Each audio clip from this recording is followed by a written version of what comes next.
Hoje nós iremos falar de sabedoria, então fica nesse vídeo que você vai sair 3 vezes mais sábio do que você já é hoje. Dicas práticas aí para você conseguir alcançar uma sabedoria sinistra.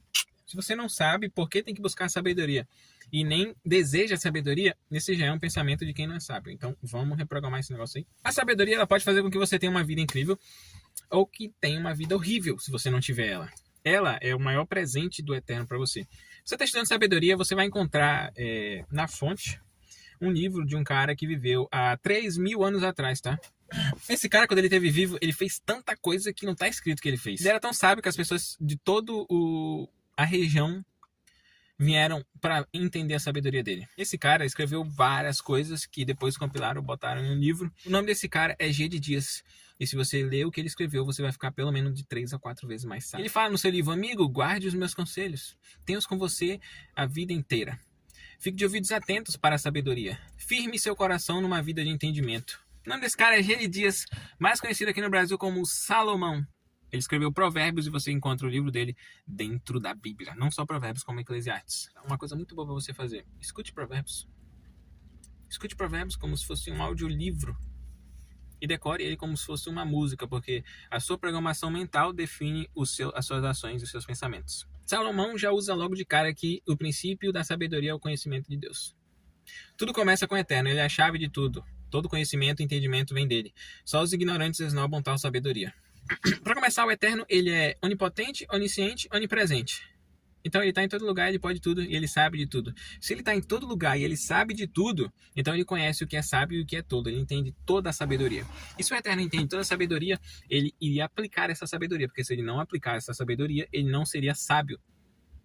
Ele seria tolo. E a gente sabe que Deus não é tolo. Deus é sábio. Porque ele conhece a sabedoria.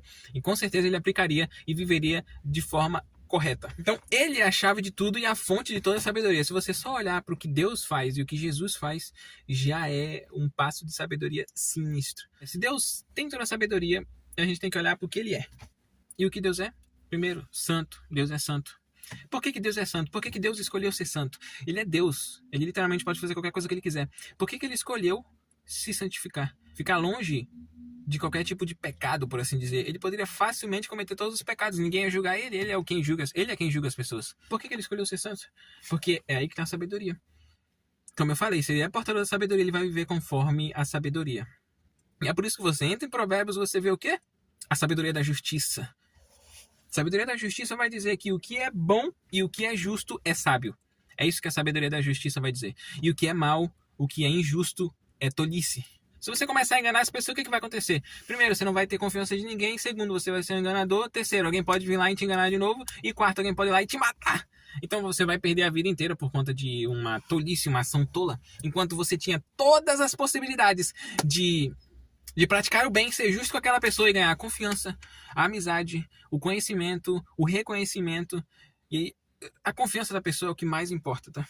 E o problema é que nós, como seres humanos aqui, nós olhamos para a realidade, eu já falei no meu vídeo de crença, a gente interpreta a realidade de um jeito totalmente diferente, a maioria das vezes, né? E aí a gente acaba achando que, isso aqui tá certo, ou então, isso aqui não dá nada, eu posso fazer isso aqui que não dá nada. Meu amigo, é ludibriante, a maldade é ludibriante. E é por isso que no capítulo 7 de Provérbios a gente vê claramente isso daí na questão da mulher devassa. Salomão fala: eu estava em minha janela olhando gente inexperiente que passava e vi um menino que não tinha nenhuma noção da vida. Ele ia para um lado e depois voltava. Ao chegar à noite, já escurecida então, uma mulher recebeu-o em casa, vestida para seduzi-lo. E ela disse: estendi lençóis de seda fina, a cama está preparada. E ele vai dizer: logo ele estava comendo na mão dela, enfeitiçado por suas palavras melosas. Como um passarinho que está indo para uma armadilha sem saber que ali está o final da sua vida. Então, amigo, não faça pouco caso do que eu estou dizendo. Guarde os meus conselhos como a coisa mais sábia. É o que ele vai dizer, G de Dias. Então busque a sabedoria e comece pelo livro de Provérbios, porque ele é o livro mais sábio que tem.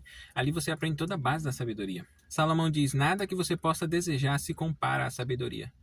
Com uma das mãos ela garante vida longa, com a outra concede reconhecimento e honra. Os caminhos por onde a sabedoria leva são belos e traz uma paz maravilhosamente completa. Ela é a verdadeira árvore da vida para os que desejam viver bem. Segure bem firme e seja abençoado. Dinheiro de ganho desonestos não leva a nada, mas a vida honesta livra da morte certa. Até a nossa própria carne quer se beneficiar, quer se enganar, quer cometer pecados o tempo todo. O apóstolo Paulo vai dizer: o espírito milita contra a carne. Seu corpo está dizendo, eu não tenho prazer nessa lei de Deus. Tudo que eu quero é cometer pecados, me deliciar com as maiores delícias desse planeta. Esqueça esse negócio. Faz isso aqui mesmo que eu tô mandando. Por isso que a maldade é ludibriante. Eu já falei isso e refalo. A maldade é ludibriante. E se você não entender em que caminho você está andando, você realmente cai numa armadilha lá no final. Você entendendo a sabedoria da justiça, você vai programar sua mente para agir conforme a sabedoria da justiça em todas as suas ações, até nas suas amizades. Os primeiros capítulos de Provérbios vai dizer: se te chamarem e disserem, vamos sair por aí matando e roubando para nos divertir, vamos deixá-los sem nada, queremos vê-los morrer, pegaremos o que pudermos e levaremos tudo para casa, dividimos tudo em partes iguais. Ah, amigo, nem olhe mais para essa gente e simplesmente dê as costas. Eles correm para a própria destruição. Arruinam tudo em que põem a mão. Ninguém rouba um banco enquanto todos estão olhando, mas é exatamente o que eles fazem. Estão arriscando a vida. A morte é a recompensa de uma vida insensata. Suas decisões impensadas o levarão para um beco sem saída. Você pode observar, se você ler Provérbios inteiro, sempre você vai ver situações. Salomão falou isso aqui. E aí você vê fulano errando e você fala, pô, cara, se ele tivesse lido Provérbios, ele saberia disso aqui. Olha só como realmente levou para um beco sem saída. Olha só como ele morreu. Olha só como fulano foi enganado. Olha só como, meu Deus do céu, cara, esse cara, pelo amor de Deus. Meu Deus, olha só a oportunidade que eu tinha para esse cara e aí eu não posso dar porque eu não confio nele. E ele tá precisando, mas infelizmente não tem como. Então, o que acontece, cara? Fique de ouvidos atentos para a sabedoria. Está lá escrito, ela fará sua vida gloriosa, cheia da indescritível e maravilhosa graça. Ela enfeitará seus dias com a mais pura verdade. E até para construir riqueza, até para você ter energia, você Provérbios ali também. Você é preguiçoso, olhe para a formiga e aprenda alguma coisa com ela. Não tem chefe nem patrão, mas mesmo assim ela trabalha e no inverno acumula provisão. Por quanto tempo ainda vai ficar assim? Um cochilo aqui, um descanso lá, sempre encostado em algum lugar. Sabe o que você vai ter? Apenas isso. Uma vida ruim, onde as necessidades são permanentes. Quem trabalha tem comida na mesa, quem não trabalha não tem comida na mesa. Simples. E aqui no século XXI a gente olha, cara, tem uma pesquisa que diz que as gerações passadas tinham carreiras mais sólidas do que a geração atual. Por quê? Hoje em dia qualquer coisinha, vou sair desse emprego, não tô nem aí. Por um lado é bom, né, porque a gurizada, de certa forma, tá evoluindo e tá entendendo pelo menos que, né, tem coisa melhor, que elas podem buscar algo, que elas não precisam ficar presas em algo, mas por outro lado, a gente também precisa de inteligência emocional para poder construir uma carreira sólida. Seja em qualquer coisa, tá? Eu falo carreira, mas aqui eu não tô falando de CLT. Você pode construir, claro, uma carreira na CLT, mas eu tô falando como um todo. Construir uma carreira numa CLT, construir uma carreira no esporte, construir uma carreira como empresário, construir uma carreira como apóstolo, como pastor. Seja lá o que você quiser fazer.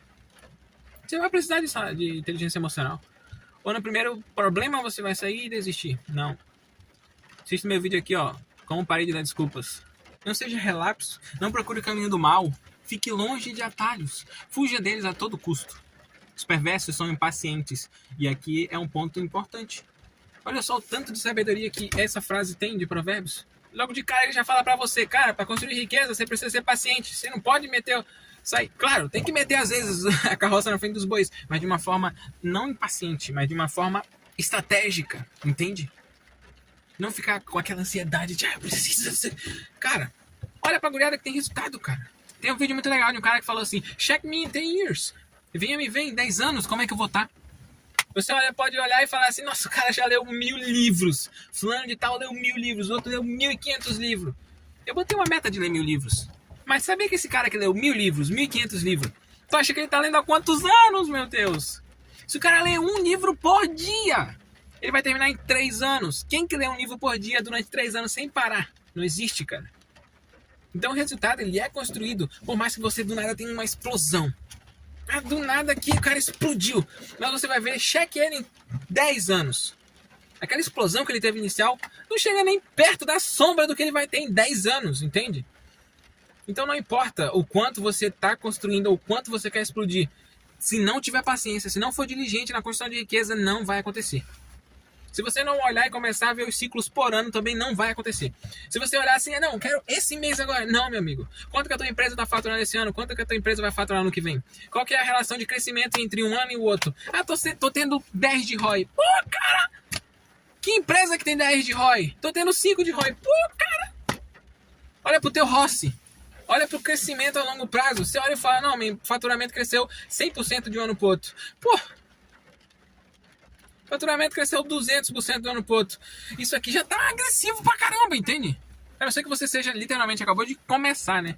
Um crescimento de 200, 300, 400% é até que aceitável, pô, dependendo do tipo de negócio que você tem, se você acabou de começar. Mas esse crescimento é insustentável, entende? Então, o trabalho diligente enriquece. Se você tiver estratégias de médio prazo, de curto prazo e de longo prazo trabalhando a seu favor, esquece. Você ganha o jogo, entende? Então, um pouco de sabedoria pode... Um conselho só de um cara que viveu há 3.000 anos pode transformar a sua vida. E se você ver, o resultado que ele teve também foi bom. Apesar de que no final ele fez muita burrice. Mas você vê que nos 40 anos de reinado ele teve paz. Tanto que o nome dele, Salomão, vem de Shalom, que é paz, entende? As pessoas respeitavam ele, confiavam nele, ele era referência no que ele fazia. Ele fez muitas coisas. Construiu o templo para o Senhor, construiu um palácio gigantesco. Ele mesmo fala em Eclesiastes, construí tantas coisas, celeiros, e pôs um monte de gado, e construí plantações de uva, e fiz encanamento para essas plantações de uva, para que elas crescessem, para que tivesse água. Eu tive muitas empregadas, eu fiz isso, eu botei ouro na maçaneta da porta, eu fiz tanta coisa que você nem imagina. Eu passei tempo só procurando sabedoria, passei tempo só trabalhando, passei tempo só curtindo todos os prazeres dessa vida para encontrar esse sentido na vida. E no final o que ele diz? Tema ao Senhor e tenha prazer no seu trabalho. No final você vai morrer daqui 120 anos. Ninguém que está hoje vivo na Terra vai estar vivo daqui 120 anos. Mas enquanto você estiver vivo, faça um bom trabalho com a sua vida, tá?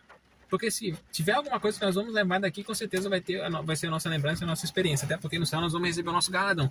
Então, meu amigo, não seja relapso. Entenda pelo menos essa parte da sabedoria para que você tenha bons resultados. Mais uma boa dica aí para você, mais um bom conceito aí para você estudar e mudar a sua vida, ok? Pega pelo menos um conceito do que eu tô falando, gente. Beleza? Assiste pelo menos um vídeo e aplica para você ver como vai mudar a sua vida.